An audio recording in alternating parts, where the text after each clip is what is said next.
بسم الله الرحمن الرحيم وورك مدحديسي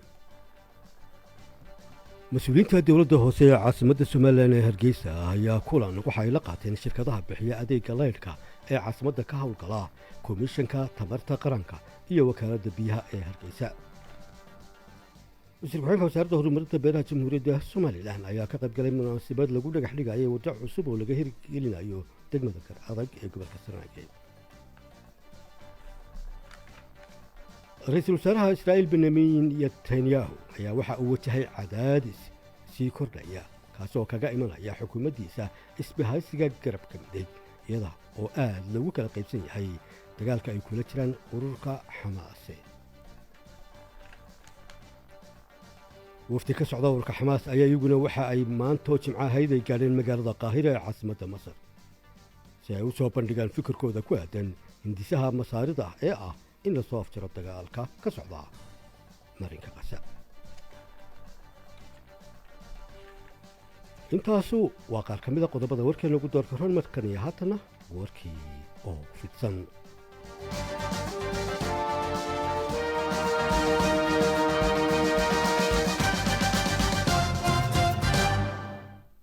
warkii oo dhan مسؤولينta dawladda hoose ee caasimadda Soomaaliland ee Hargeysa ayaa kulan la qaatay shirkadaha bixiya adeegga leydhka ee caasimadda ka howlgala komishanka tamarta qaranka iyo wakaaladda biyaha ee Hargeysa. shirkan ayaa ku saabsanaa sidii xarkaha leydhka ee dusha sare mara dhulka hoostiisa loo gelin lahaa si ay quruxda caasimaddu u soo baxdo masiibada dabkuna ay u yaraato. mashruucan qaybtiisa koowaad ayaa waxaa laga bilaabi doonaa waddada halbowlaha ah ee dhex marta caasimadda Hargeysa road number 1 waxaana dawladda hoose iyo shirkadaha adeegga leydhka siiya caasimaddu ay isla qaateen intay ahaan farsamo ahaan iyo bilic ahaanba ay muhiim tahay in xarkahaasi foolxumada iyo bilicxumada iyo khatarta ku haya caasimadda la aaso oo dhulka la hoos mariyo meeshana looga saaro biraha tirada badan ee khasaaraha iyo foolxumada ku haya magaalada. sidoo kale waxaa la isla qaatay in la isla eego farsamada kharashka iyo waqtiga lagu suurto gelin karo hawshaasi. intii kulanku socday ayaa waxaa goobta lagu daawaday qaabka ama naqshadda ay yeelan doonto waddadaasi bartamaha ee halbowlaha caasimadda marta.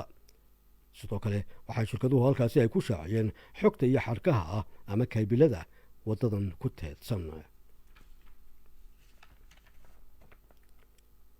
wasiir ku-xigeenka wasaaradda horumarinta beeraha jamhuuriyadda Soomaaliland Maxamuud Warsame Jaamac ayaa ka qayb galay munaasabad lagu dhagax dhigay dhismaha waddo laami ah oo isku xidhaysa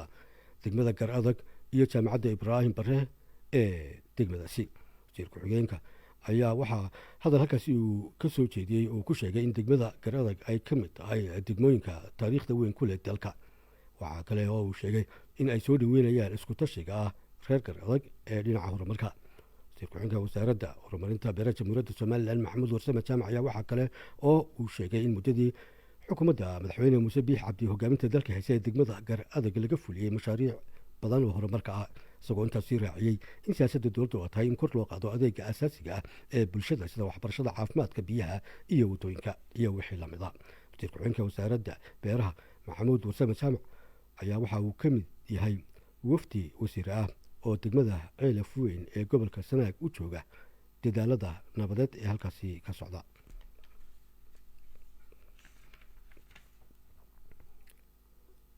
xildhibaan Cabdirasaaq Haybe Xuseen oo ka tirsan mudanayaasha golaha guurtida Soomaaliland ayaa waxa uu ka hadlay ahmiyadda waddooyinku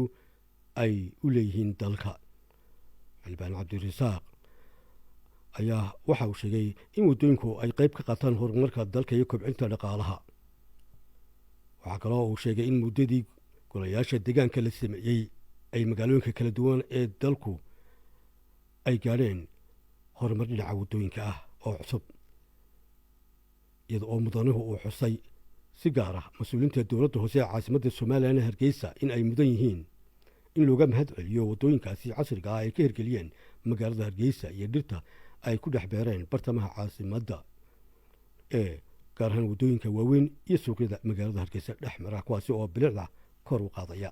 geesta kalena xildhibaan Cabdirasaaq Haybe ayaa waxa uu intaas ugu daray in xukuumaddu ku guuleysatay dhamaystirka wadada Ceergaabo isla markaasina waxa uu kula dardaarmay injineerada gacanta ku haya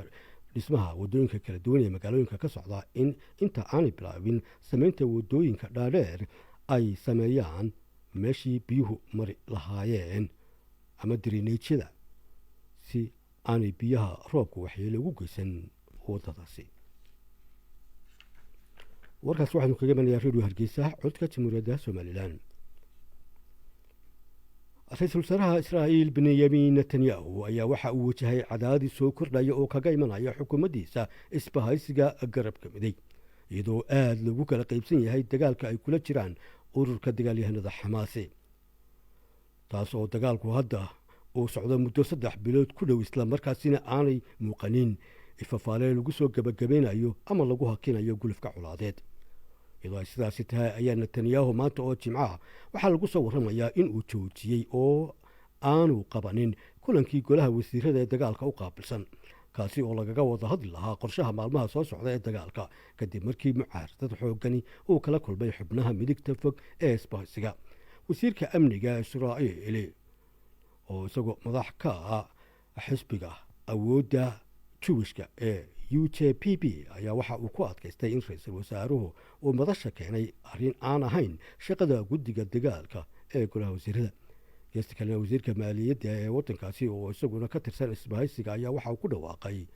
shir gaar ah oo ay qabsanayaan. dowladda maraykanka ayaa iyadu u soo jeedisay israa'iil inay maamulka falastiiniinta ee loo yaqaano BA ay maamulaan qasa